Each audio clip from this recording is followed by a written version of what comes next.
everybody, this is Angela Savage, the daughter of IndyCar driver Swede Savage. It's time to watch stories from motorsports. My buddy, Doug Kenny, loves to share the journey of people in racing, and he is an amazing dude. Drivers, owners, fans, and team members, watch the SFM podcast. Hey everybody, this is Doug Kenny from Stories from Motorsports. I'd like to thank my buddy Josh Mabe for the YouTube work he did years ago that inspired me to create this platform. I'd like to thank my buddy Victor Sifton for convincing me to get back into it after my hiatus from 2017 to 2019. I have a very special treat for you all today with an amazing journey from an amazing racing figure. Drivers, start your engines.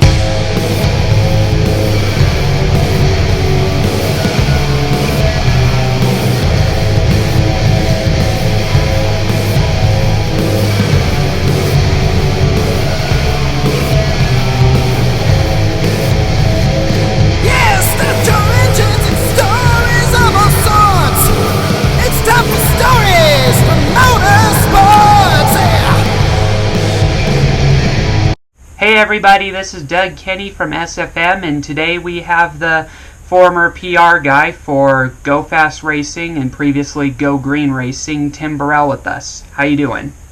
I'm doing great. How about you guys? Doing fabulous. Where are you at the moment? I am currently at home in Rockland, California, just outside of Sacramento, about an hour and a half from Sonoma Speedway. Nice, nice. Yeah.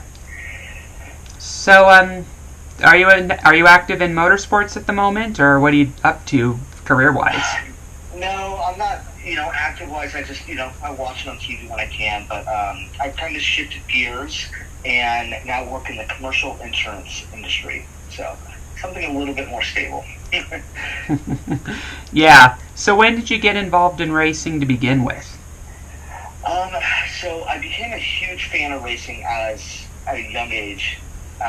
I think it was like 1996. Daytona 500 was the very first race I ever watched. That was when Hendrick Motorsports finished 1, 2, 3, and then that got me hooked. And then in high school, a buddy of mine in one of my classes raced at our local short track, All-American Speedway. And so I started helping him out, working on his cars.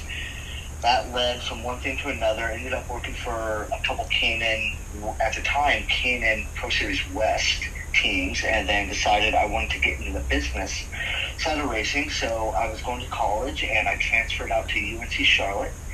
And I was fortunate enough to where at the time, one of the drivers I worked for out here in California, his name was Jamie Dick. And he had started up his own, at the time, nationwide team, Viva Motorsports. And so he kind of gave me an internship doing PR for him, and that's kind of how I got my foot in the door at the higher levels. And then I was with Jamie for about one season, and then there was a job opening at the time, Go Green Racing, and I went and applied, and I'll never forget it. I walked into the shop, and JJ Ailey was outside, because at the time he was driving part-time for them, and he's like, "What are you doing here?" Like acting all kind of like mean and rude, but he was just messing around. And so I went and interviewed, and I got a phone call the next day, and I got the job. That's nice, man. So when did Go Green Racing begin? When did Go Green begin? Oh, gosh. They were around for a long time before that. Because at that time, they were in the Cup Series full-time. But before that, they were in the Nationwide Series for a long time with Joey Gase. And Jeffrey Earnhardt drove for them. Joey Gase drove for them a lot. I don't know the exact dates that they were around, though. But Archie St. Hilaire, who was the owner of Go Green, he owned their Xfinity team. And then they bought out Frankie Stoddard's team, which I think was not Lit Fast, that's BJ McLeod. I think it was Go FAS Racing at the time. And I think who was driving for him? I think Ken Schrader, Boris Ed were driving for him. They had Terry Labonte on the super speedways. So Archie and Frankie Stoddard kind of merged together and formed Go FAS Racing. Yeah, I think the previous name was Fastlane, and then... That's it, yes. Thank you, Fastlane. Yeah, memories, you have so much going on, sometimes we can forget things, Yeah, exactly. So, but when I started with them, we were strictly Go Green Racing. Yeah. and then we switched over to Go FAS. Kind of the merge of two names. Yeah. So, I was always wondering, and it took me some time to learn why, but I was always wondering why Frank Stoddard didn't seem to be active in the team despite merging afterwards. Was that because it was just a complete sellout, pretty much? for the most part, so from what I understood, I never got the full story. When they bought the team from Frank, they bought all the cars, the assets, everything.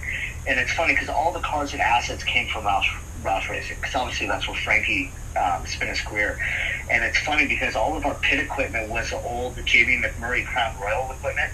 So underneath, if the paint ever started chipping, it was purple underneath when he had Crown Royal. But he had a very small ownership on the team, and his ownership really relied on our relationship with Roush.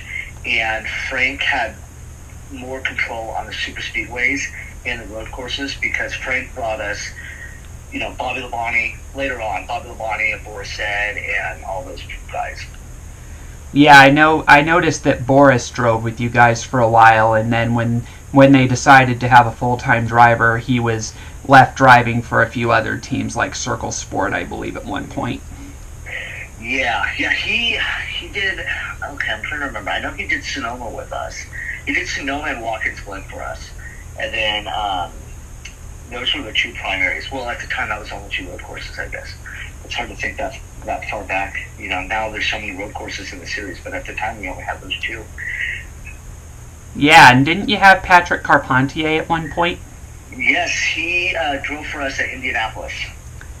Yeah, I remember that the highlight of that weekend for him was unfortunately a on-track collision with Kyle Busch, and they had to speak about it afterwards. What was that about, if you remember? I remember trying to follow Patrick, making sure he wasn't going to do anything stupid. Because it was Kyle Busch, and Patrick just wanted to go up and apologize and say he was sorry because, if I remember correctly, we were off the pace. We were every weekend just because we didn't have the money. We didn't have the money that, Joe Gibbs and Hendrick and Penske had. And he just wanted to apologize to Kyle. And if I remember, it went fairly well. And Kyle, stood there and talked to Patrick for a while. And, they ironed everything all out and everything was good afterwards. Yeah, Patrick was just as great a road course racer as Boris Said, because remember, in his first debut in NASCAR, he won the pole and almost won Montreal. Yep, exactly. So, but if I recall, I don't think he was ever in any of our road course cars. It was always Boris. It's like we had a contract with Boris for all the road courses. Yeah, I think Boris's best finish with you guys was 18th at Sonoma in 2013, and I remember that race exactly because they had a rendition of the national anthem that, in my opinion, wasn't the best, and I remember seeing Boris on television holding his hand over his heart, but having a look as if to say, why did they pick this guy? Yeah, we would have that sometimes. We talk about that in the garage at times. I'm like, what? Obviously the best national anthem, that you would think if being the Cup Series they could do better, but, And it got even funnier, though. It got even funnier when they showed Ron Fellows, and I think that was Ron's last race in NASCAR at the time, or one of his last. But his jaw was dropped while holding his hand over his heart. Yeah, that is true. I do remember that. That was funny. Yeah, but you have those occasionally, and the guy did the best he could. Yeah, exactly. Yeah, so it was great to see Boris finish 18th at the time and then retire with Hendrick pretty much this year, don't you think? Yeah, I think he's done. I mean, I know he was focusing a lot on his business. He owns a few car dealerships down in Carlsbad, down in Southern California, San Diego area. And, I think he still does some sports car racing, some like TA2 stuff. Oh, yeah. So, that's correct. That's all he's up to these days. Yeah, and I think Boris Jr. is a big part of that, too, helping his son get going with his career, Yes, I do remember a lot of that, coming into play and stuff like that. Hey everybody, I hope you enjoyed today's video. Please hit like and subscribe if you did so, and please continue supporting our amazing guest. And everybody, we'll see you next time on SFM. Hi, this is Ted Warner speaking. While the checkered flag is waved for this program, stay tuned for next week for the next episode of SFM. Thanks to Doug Kenny for what he does for motorsports.